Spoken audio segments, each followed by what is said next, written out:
karatun littafin riyadu salihin a cikinta. To yau ma haka, yau muna juma'a ta 2 ga watan Jumada Sani na shekarar hijira 1446 da 45, wanda ya daidai da 15 ga watan 12 na shekara ta 2043 da 23. Allah cikin ikonsa da iyawarsa ya sake haɗa mu a wannan masallaci domin ci gaba da wannan karatun da muke yi. Yau za mu tashi sabon babu ta'azim hurmat muslimin, wato babu mai bayani akan girmama mutunta alfarman musulmi mutunta ta ake yi, darajoji da ƙadarori da mutunci na musulmi duka girmama su ake yi duka. Sannan wuraren da musulmi suke girmamawa su kuma dole a girmama su, kamar wuraren hajjin musulmi, wuraren umra na musulmi, wuraren ziyara na musulmi, masallatai na musulmi duka girmama su ake, mutunta su ake yi ta hanyar barin abin da bai dace ba, a share su, a tsabtace su, a daina wasa, a daina barin masu wasa a cikinsu. Wannan shine wa bayani huquqihim wa shafaqatu alaihim wa rahmatihim.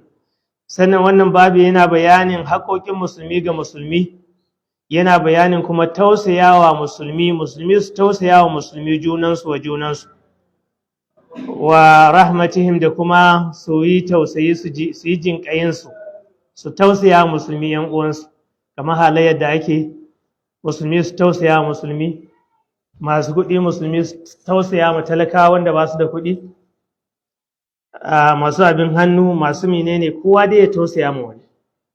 Manyan malamai masu kuɗi su ma su tausaya ma mabiyansu, ko da ba su taimaka ma talakawa, to mabiyansu masu wahala da su, irin 'yan agaji da sauran masu yi musu bautan nan, su taimaka musu. Za ga mutane suna mai taro su taimaka mai wajen bunƙasa girmansa da shiga mutane, a girmama shi, a kambama shi, amma ba ruwa ne da su. Ya kyauta nan ba shi, ɗan alheri nan ba shi, ba ruwansu, shi dai sun yi mai shi kenan da sunan addini, ai mai addini shi kenan kowa ya tafi. Shi kuma yana da abin da zai yi, a cikin yana da abin da zai ba su, ko yana da hanyar da zai yi musu su samu ayyukan yi na dindindin, amma ba shi saboda bai da wannan kishin, sai ya kai ko shi kana cikin bauta mishi, ko shi kana cikin yi mishi hidima, to wannan bai yi ba. Qala Allah ta'ala, Allah subhanahu wa ta'ala ya ce, wa man yu'azzim hurmatillah fa huwa khairul lahu inda rabbih. Allah subhanahu wa ta'ala ya ce, suratul hajj aya ta 30, duk wanda ya girmama hurmatillah, wato alharmomi na Allah, wuri masu alfarma na Allah, to wannan huwa khairul lahu, yin haka shine alheri gare shi. Wurare masu alfarma kamar wuraren haji, masallacin Allah, mash'aril haram, masallacin da yake Makka, da sauran masallatai da wurare masu tsarki, Mina, Arfa da Muzdalifa, ka girmama waɗannan wurare da masallatai da muke da su a ko'ina a duniya, ka mutunta, ka girmama, to wannan alheri ne ga mai yin haka ne. Rashin yin haka sharri ne ga mai yin shi. Mun gane? Wa qala ta'ala, Allah subhanahu wa ta'ala ya ce, wa man yu'azzim sha'airallah fa innaha min taqwal qulub. Duk wanda ya girmama sha'airallah, wuraren bautar Allah, wuraren hajji da umra da sauran duk abin da Allah ya haramta, ka girmama, ka mutunta, ba ka keta ka yi ba, ko menene fa, ko na farko hake hurmatullah, duk abin da Allah ya mutunta, ya girmama, ya sa alfarma, to kada ka keta, sawa abin da ya ce a yi ko wanda ya ce kada a yi. Haramtaccen abubuwa duka kada ka keta su. Mun gane? To wannan alheri ne, kuma yin haka ba ka keta haramtaccen abu daga wurin Allah, min taqwal qulub. Wannan yana daga tsoron Allahn zukata, wanda bayin haka lalle zuciyarsa tana da tsoron Allah. Misali, mutum bai keta haddi yayi zina, lalle yana da tsoron Allah wannan. Bai keta haddi ya ci rashawa da hanci, lalle yana tsoron Allah, wannan yana daga cikin tsoron Allah na zukata. bai cin dukiyoyin mutane da barna, wannan yana daga cikin hurmatillah sha'irallah, yana daga cikin abin da Allah ya mutunta duka, kuma wannan yana daga cikin tsoron Allah in mutum ya hana kansa da waɗannan abubuwa ɗin. Mun gane ko? Shi ma wannan suratul hajji aya ta 32. Wa qala ta'ala, Allah subhanahu wa ta'ala yace wa hafid janahaka lil mu'minin, kai mutum musamman shugaba ko malami masu koya da annabi sallallahu alaihi wasallama, domin al-khitabu lin-nabi al-muradu bihi ummatu, an ce wa hafid janahaka lil mu'minin, annabi sallallahu alaihi wasallama shine magana ta farko take fadawa a kansa. Ya rasulullah, akhfid janahak, ka sassauta fiffikenka lil mu'minin ga masu imani, wato ka yi mu'amala kyakkyawa, ka saukar da kanka, ka rusuna masu imani, ka zama a cikin masu imani kamar ba kowa ba. Girmanka da malantakarka da kuɗinka da ilminka da muƙaminka a cikin masu imani, mai da kanka ba kowa ba. Kowa yana iya mu'amala da kai, misali kowa yana iya magana da kai.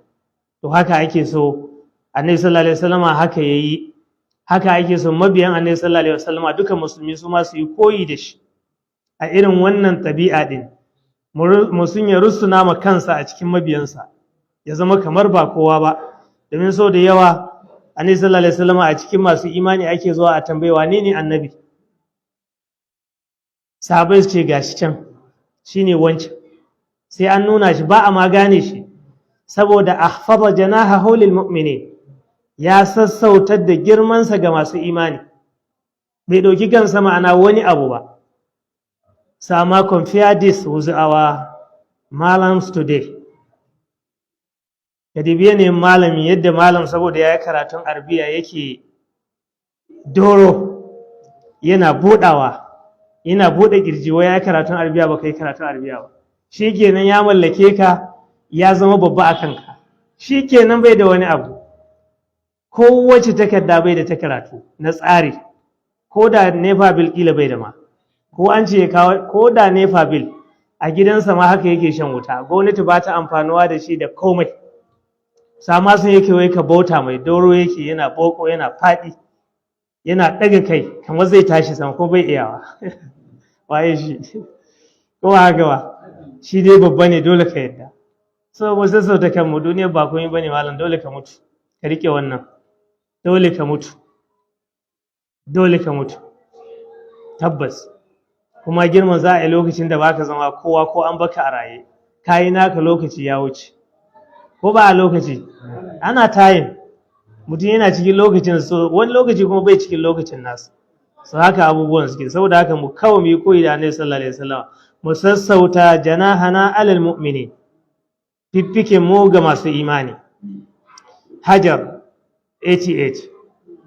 Wa qala ta'ala, Allah subhanahu wa ta'ala ya ce, man qatala nafsan bighairi nafsin aw fasadin fil ard faka'annama qatala an-nasa jami'a wa man ahyaha faka'annama ahya an-nasa jami'a.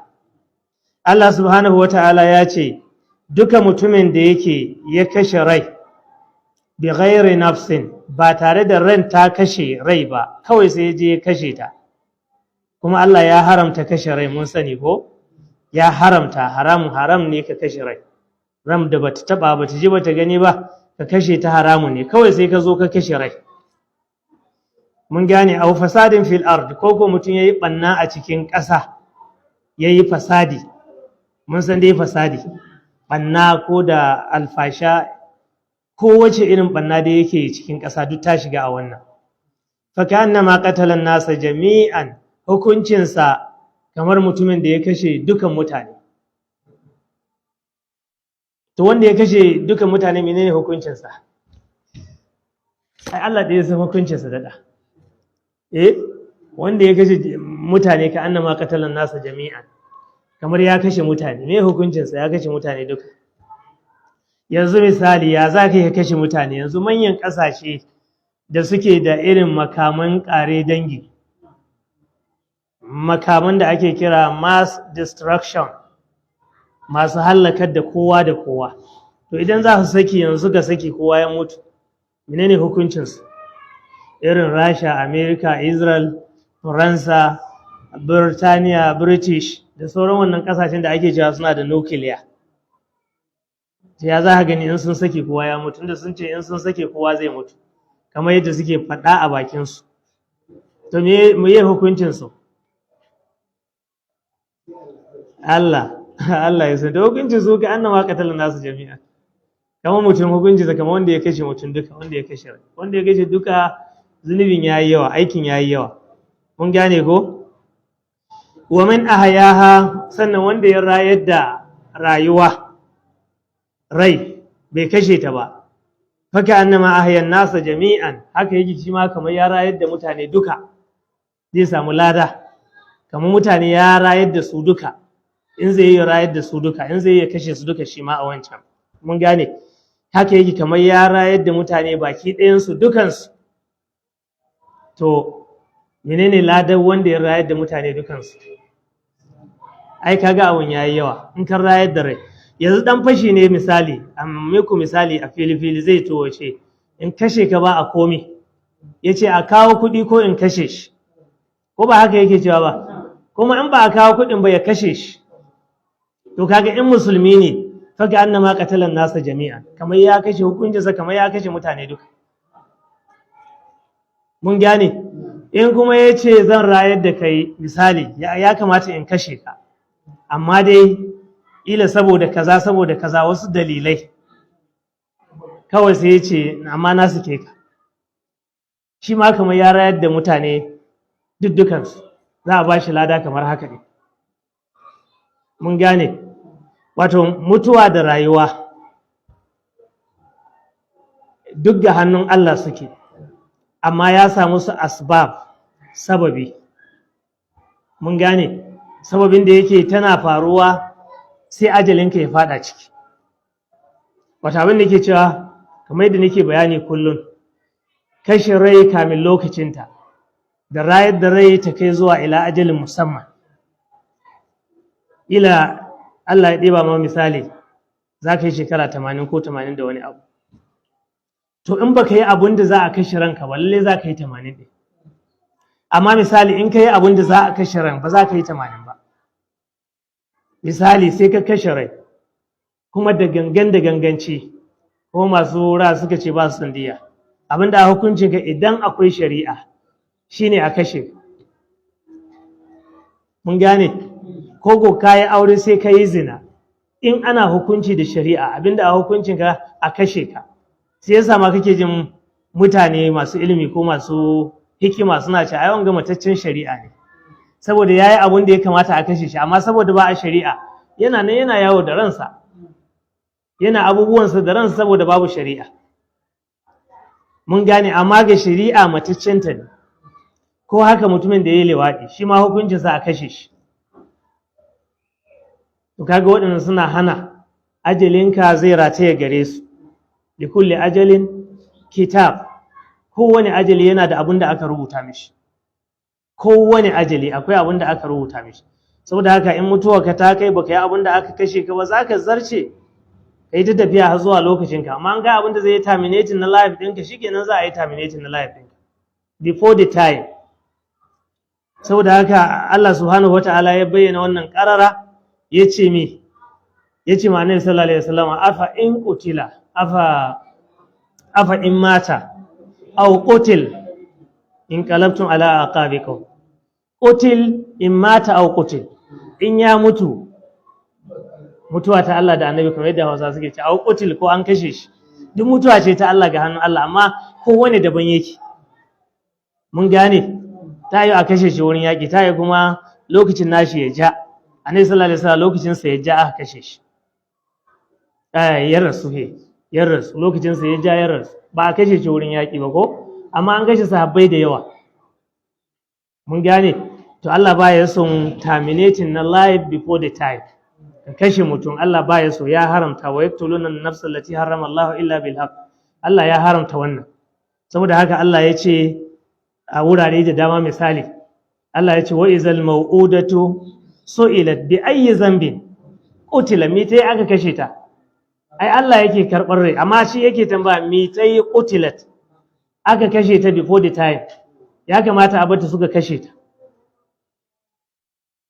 mun gane yace bi ayi zambin qutilat me ne laifinta ko ba haka ba so haka ma Allah subhanahu wataala ayoyi da yawa da dama yake faɗi misali wa man qutila mazluman faqad ja'alna liwalihi sultana ayace wa man qutila mi mazluman to in ba kashe shi before the time Allah na ce mazluman ba zai an zalunce shi ma saboda an ki barin shi ya rayu da kansa aka kashe shi before his own time saboda zalunci aka kashe shi kamar yadda ake kashe mutane yanzu a bisa zalunci so wannan kuma haka yake a hadisi wani mutum rashin lafiya ya same shi maimakon ya jira ya warke sai ya kille kansa ni annabi sallallahu alaihi wasallam ya ce badarani abdi bi nafsihi fa haramta alaihi aljanna bawa na yayi gaggawa ya kawo kansa gare ni before the time saboda haka na haramta mai aljanna saboda ya kashe kansa kamin lokacin mutuwa Allah ya ce to na haramta mishi aljanna a bisa wannan aikin da yayi hannun shi ne ya yanke a bisa wannan ne Allah kuma ya haramta mishi ka bari lokaci in za ka warke in ma ba za ka warke ka bari da lokaci yayi sai ka mutu timely death shikenan a cikin lokacinka amma kada ka kashe kanka in kai gaggawa to Allah zai haramta maka aljanna na'am kace me kamar masu rataye kansu to kaga wannan duka yan wuta ne saboda matsala wai sai ya rataye kanshi ya mutu shi dan wuta ne ka bari lokaci matsala ai kowa cikin matsala yake amma kowa hakuri yake yi kuma wani saboda rashin ma hujja wai sai ya rubutu wai ga abin da ya kashe shi ila yace talaka ne ko talauci ne ko rashin kuɗi ne ko kuma wata yake so ta ki so ne saboda haka sai ya kashe kai ne to mi a ci gaba misali babu ci gaba gare shi ko kaɗan yace me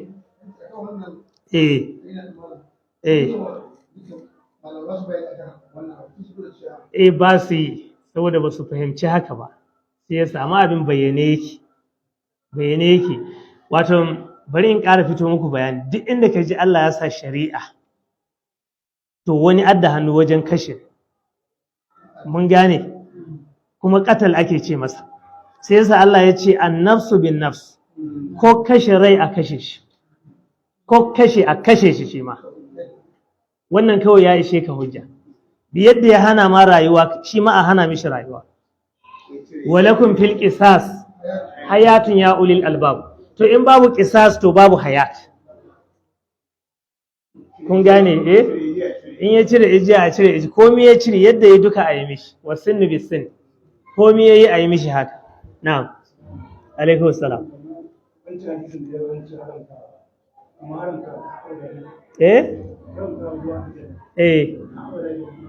to haka hadisin da ya zo ta yi malamai suna da fassara a ƙarƙashin shi za mu duba fassarar shi wani lokaci za mu maka bayani insha Allah na'am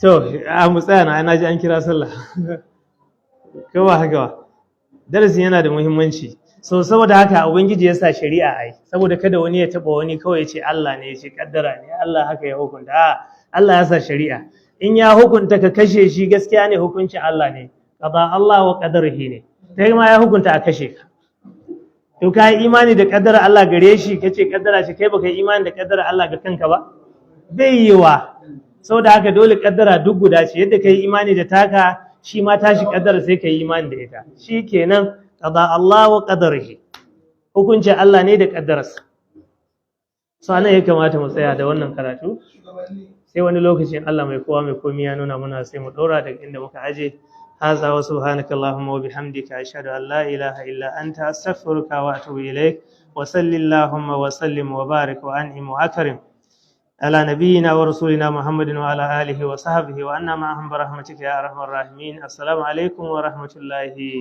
وبركاته